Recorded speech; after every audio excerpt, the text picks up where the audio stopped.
your PPC profitability, the 5 ways to diagnose and treat a paid search slump. And I'm pleased to talk about Purna Virji, who's the online marketing manager for Stroll. Purna Virji is the online marketing manager at Stroll, an e-commerce company in the education vertical, where she heads up the search marketing efforts, integrating direct response marketing tactics into digital marketing. Purna's core areas of focus in-house are SEO, paid search, social media, conversion rate optimization, direct response marketing, and web analytics. With over 7 years of inbound marketing multi-channel experience, Purna has worked both in agency and in-house, and she's a regular contributor to Search Engine Watch and is a regular on the search marketing speaker circuit, traveling across the nation to speak at events such as SMX and Affiliate Summit, as well as eTail. Ladies and gentlemen, would you give a warm welcome to Purna Virji? Thank you.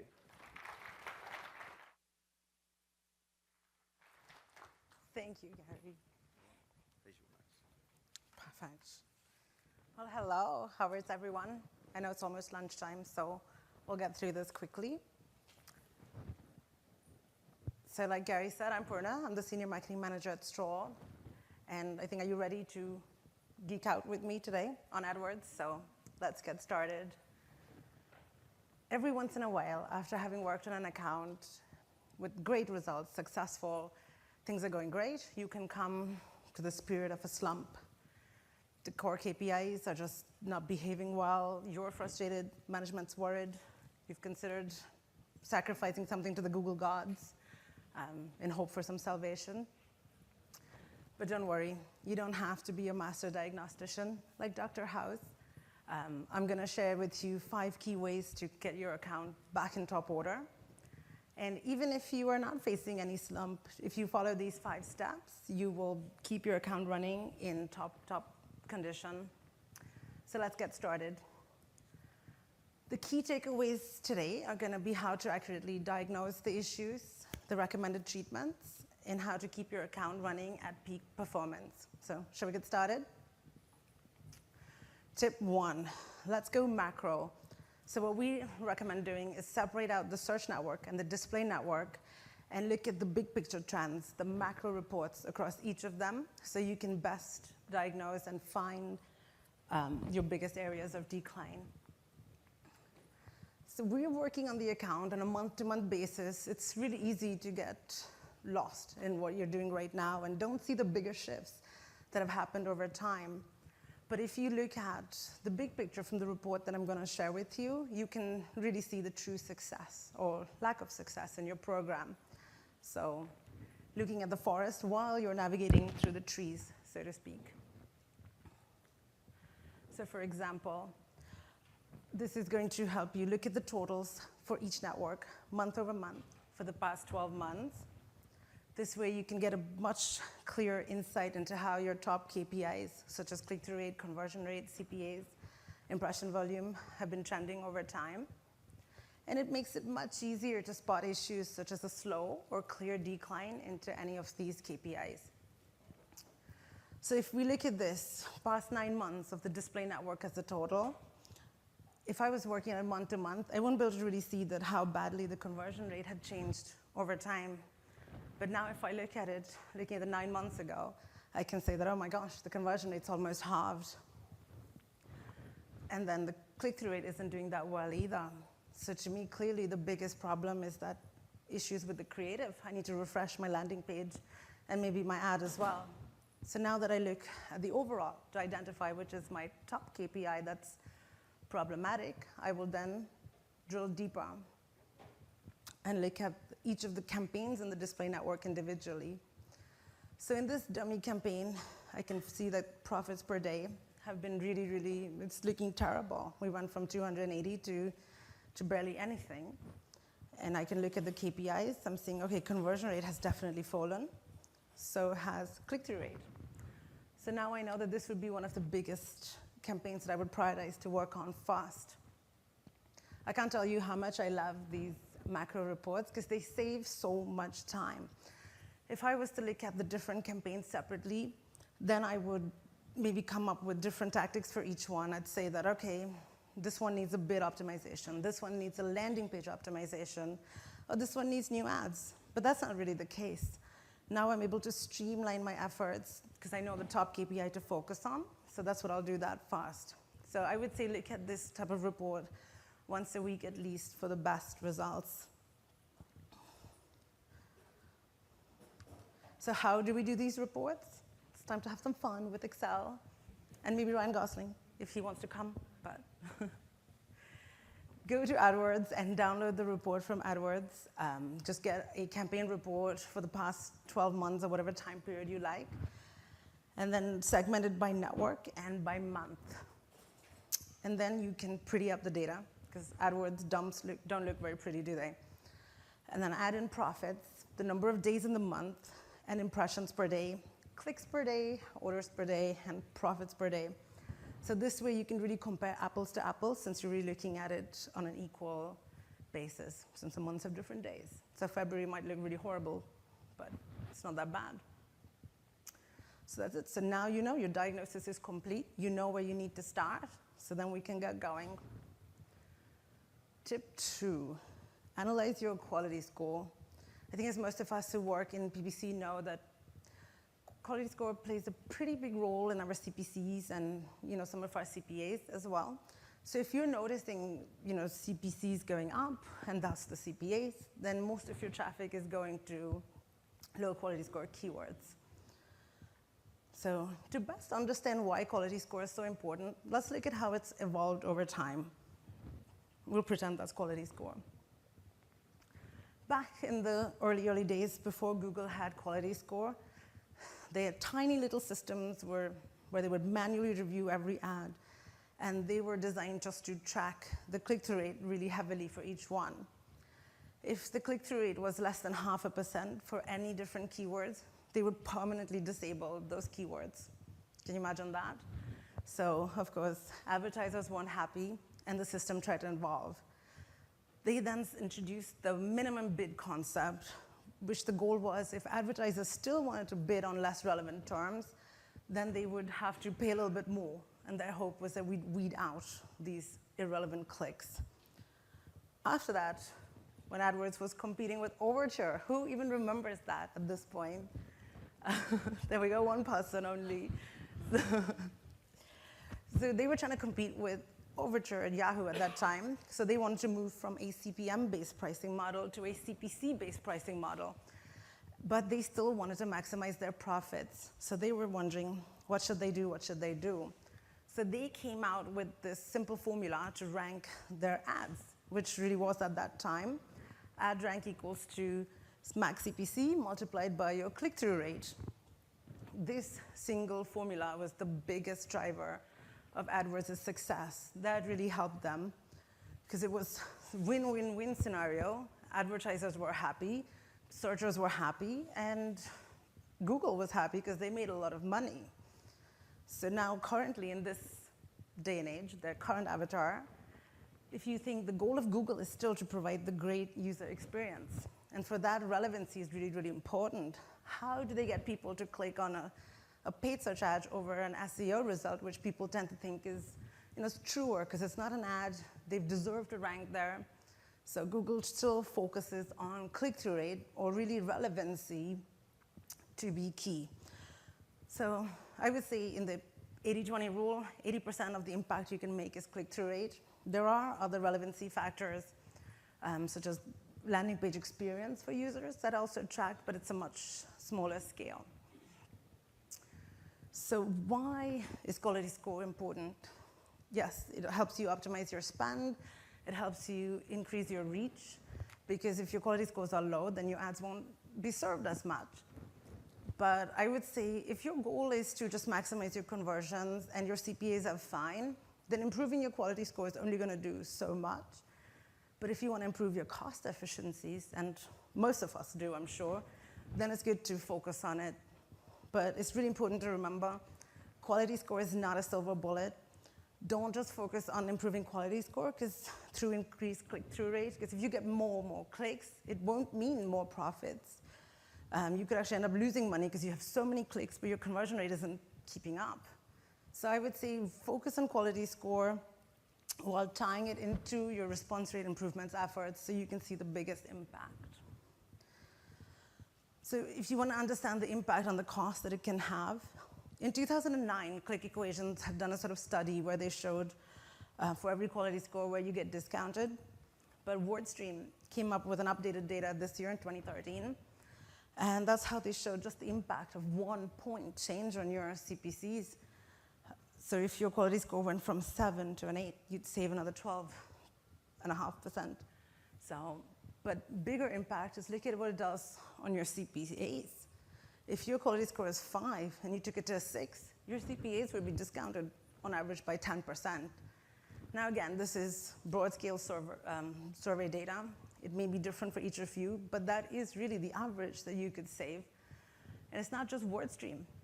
Portent Int, they're a Seattle-based search marketing company. They did a survey across the entire 2012 of about 27 of their accounts, and they looked at CPAs by quality score, and you can see the big difference. Imagine from $280 to $20. So it's really, really important if you want to try to get your CPAs down and meet your goals even more effectively, take a look.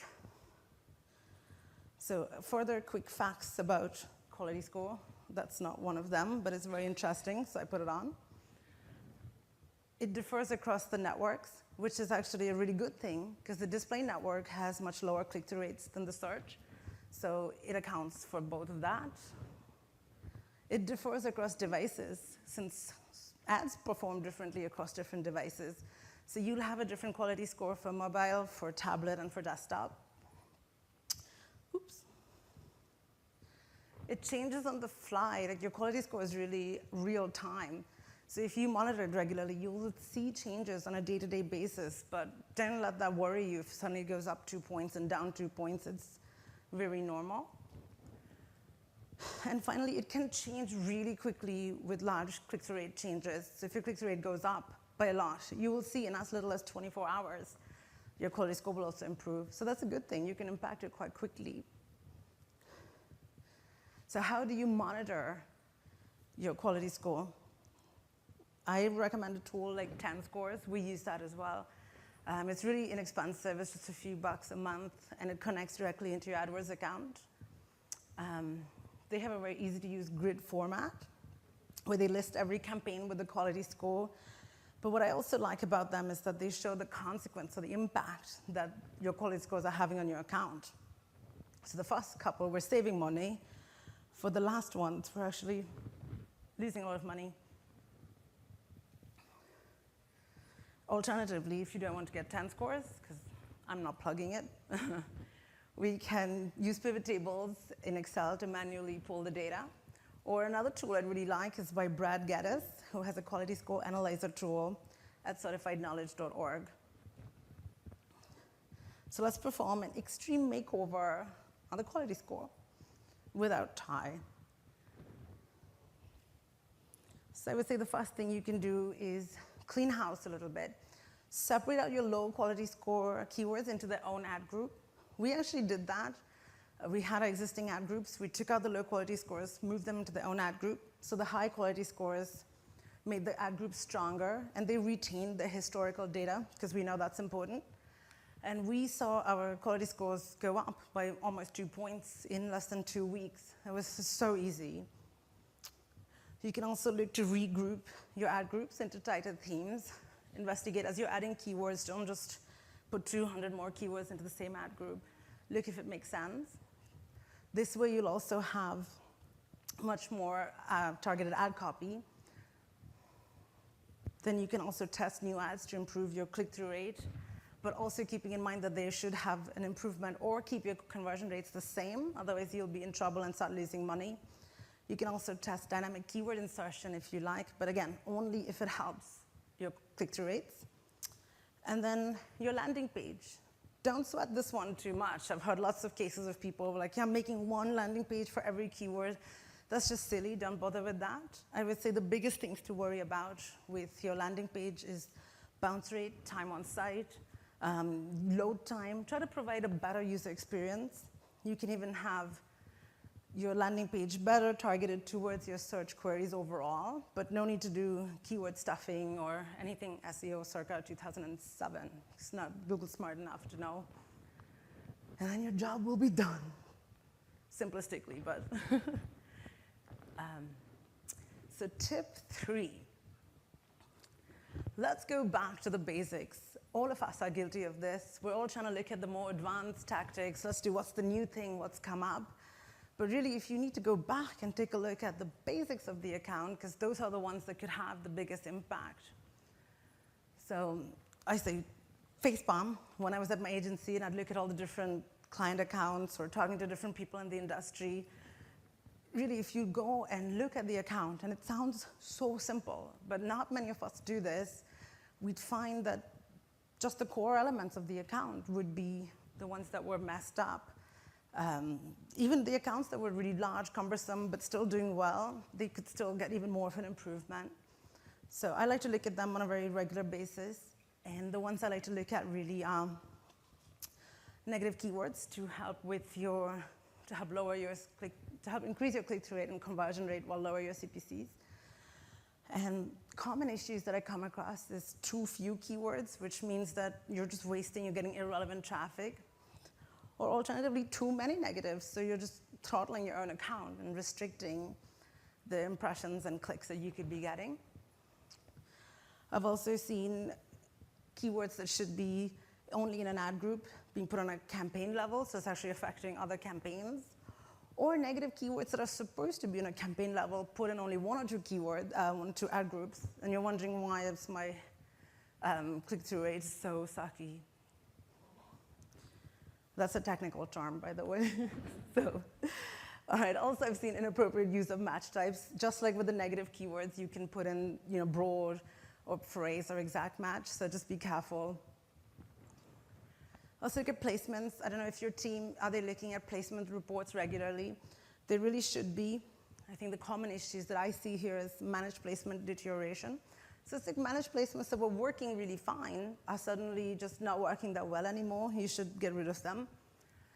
I've seen there's too many underperforming placements. You have to get them out because they're just wasting your money. So also there's strong placements that have low bids, so you're throttling their ability to do a lot of work for you. So I would say prune your placement reports at least once a month, if not more often, depending on how large your account is. The ad group setup. The common issues, too few ad groups. Like I said, it helps quality score as well, but not just for quality score. It helps with your analytics. If you have tighter themes, then you'll be able to know which theme of keywords is getting the most conversions for you. You can bid better for those. So that's really important. Or too many different themes in the same group. So just like with this example, movie, film, so similar, but have them completely separate. Your ad copy is just not that relevant. Sometimes if there's different themes, try to have them very targeted.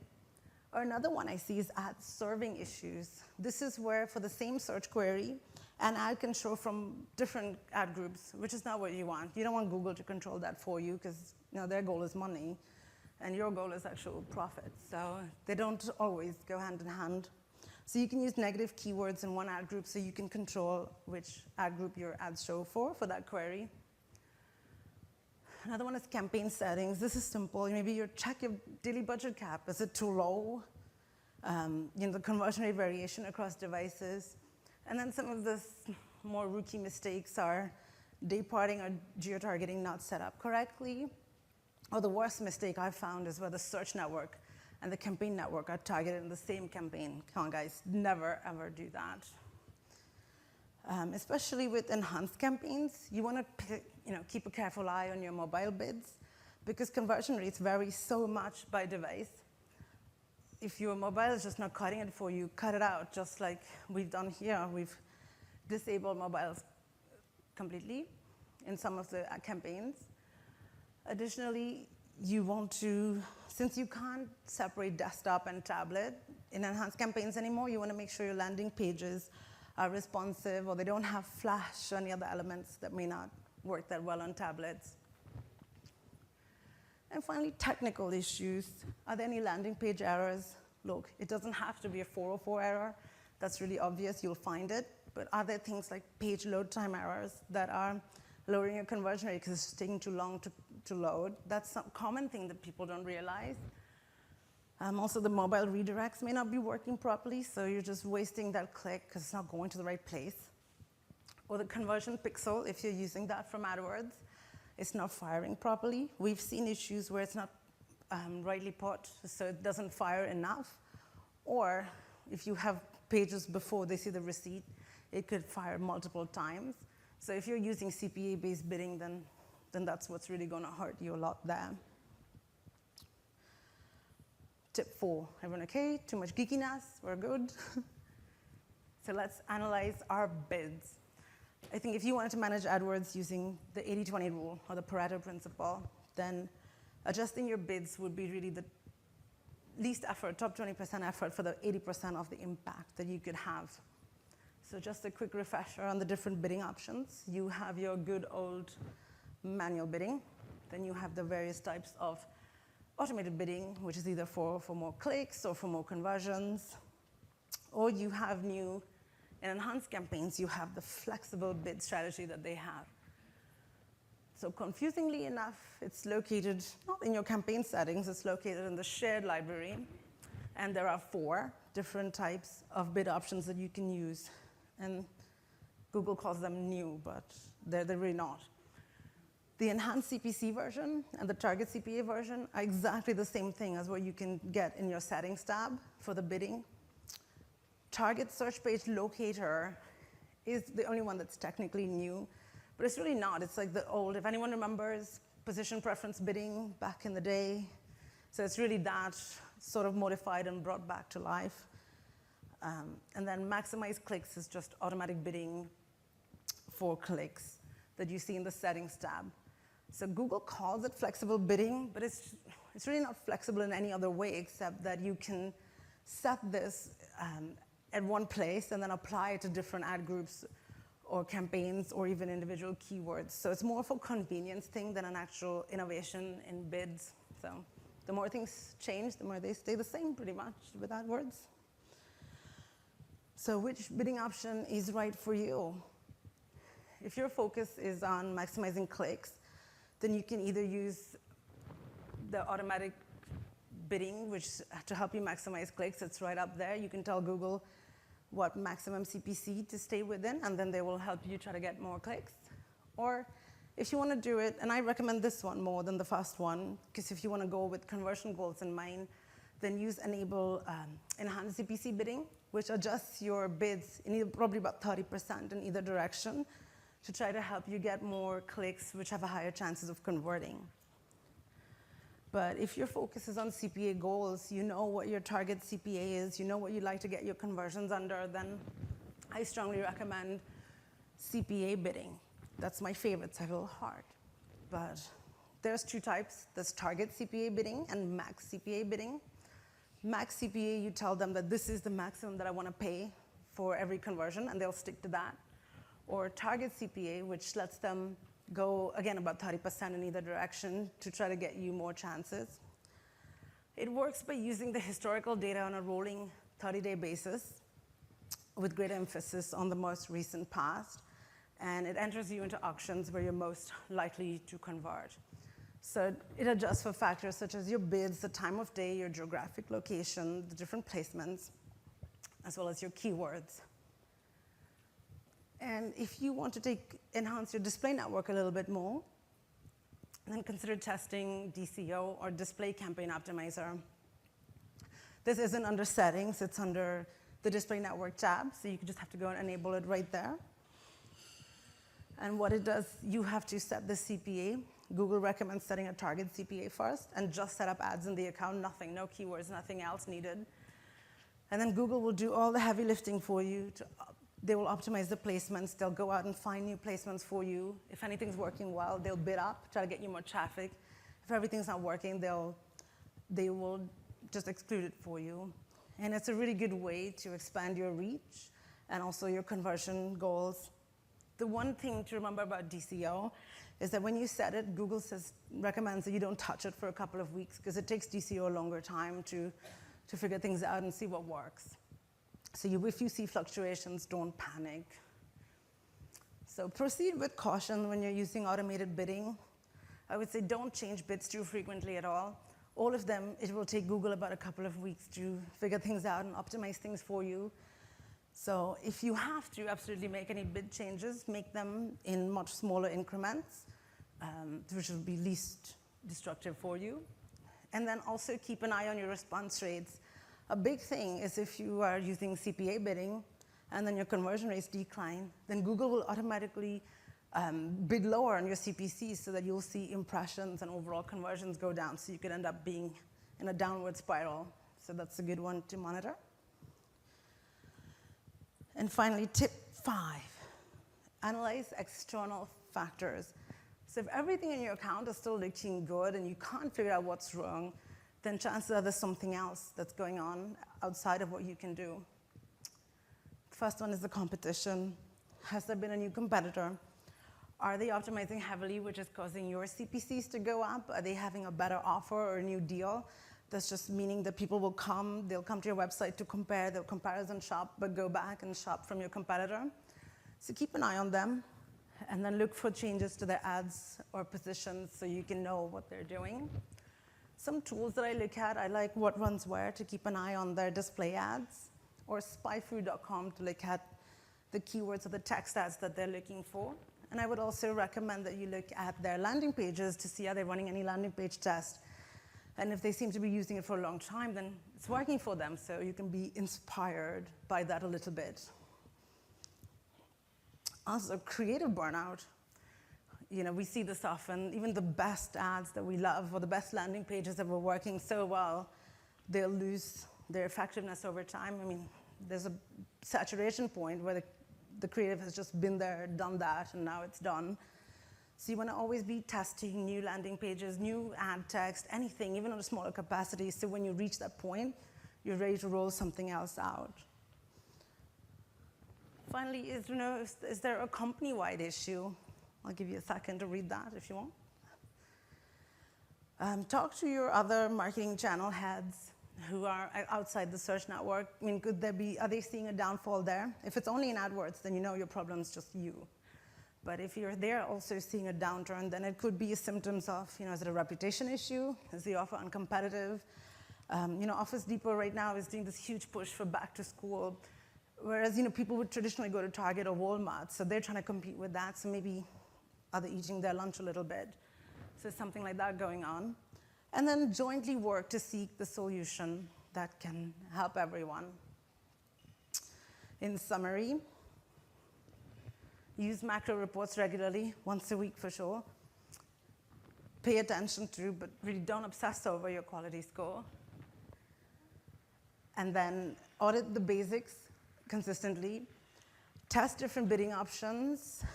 Keep an eye on the competitive landscape and your industry as a whole. And then final thought.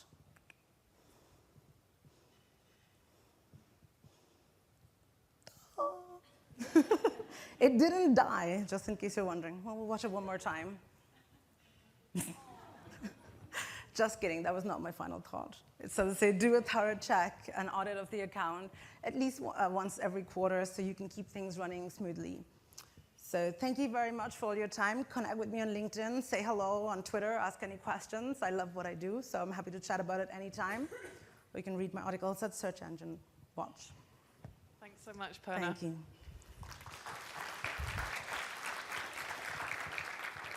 We actually have 5 minutes for questions for Purna, if anyone has any. Yes. Any questions? I'm sure there has to be one.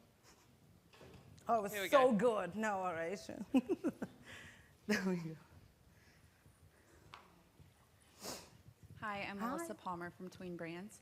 And I was just wondering, when you were talking about the quality score, Yes. and I think you said to test new ads, I'm wondering if the opposite of that, adding or changing your ads too often, does that also affect your quality score? If you're going to switch out the ads really often, then yes, because you'll lose the historical data. But if you're launching a new ad or a new keyword, Google will give you like a basic quality score based on the overall health of your account. So if it's pretty decent, then the ad will start with a 6 or a 7 quality score and keep serving. But as it gets, within 2 to 4 weeks, really, it will get its own quality score. So it's not going to hurt you as long as you have your original ad running. So A/B test, don't just kill that one, put this one, kill this. If you're always changing, that will hurt you. But otherwise, to add anything, it's not going to hurt you. Okay, thank you. No worries. Anyone else? No? Thank you very Good. much. Thank you very much.